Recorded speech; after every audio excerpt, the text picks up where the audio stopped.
بسم الله الرحمن الرحيم. اللهم صل وسلم وبارك على محمد وعلى آله وأصحابه أجمعين. يا صباح الفل وصباح الهنا وصباح الياسمين.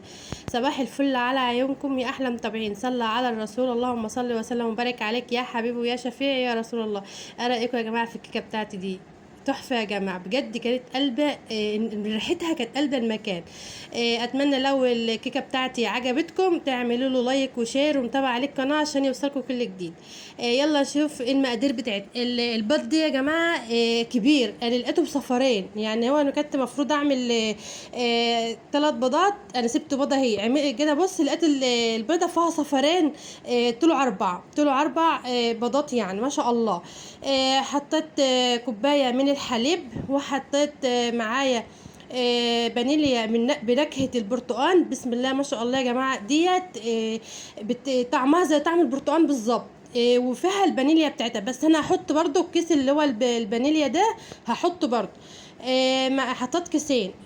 تمام. انا كده حطيت كوباية ونص سكر. ركزي معايا، حطيت كوباية ونص سكر على المقدار ده، وكوباية الا ربع بتاع اسفة زيت، كوباية الا ربع زيت. تمام. انا هضرب الخليط دوت في الخلاط، بس تضربيه جامد علشان طبعا السكر بتاعك لو مخرز ولا حاجه ما يخرجش معاكي في الكيكه بتاعتك. تمام. معايا كوبايتين ونص دقيق، كوبايتين ونص من الدقيق، بس تنخليه الاول عشان يديك الطراوه والهشه بتاعه الكيك.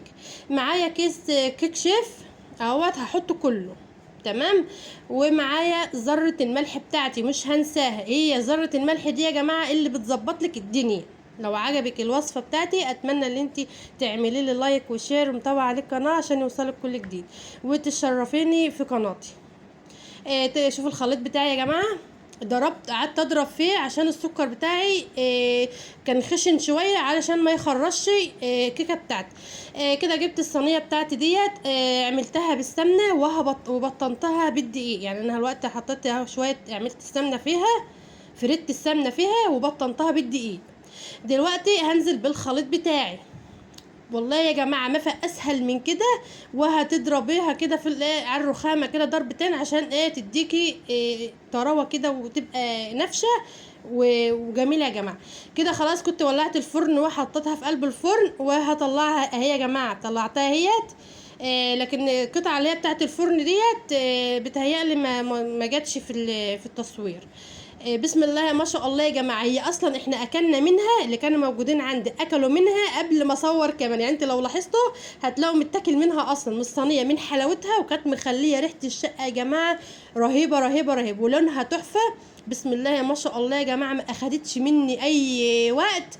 وبسم الله ما شاء الله، شوفي نفشه وهشه وجميله. وان شاء الله يا حبايبي لو عجبتكم اتمنى ان انتوا تعملوا لايك وشير.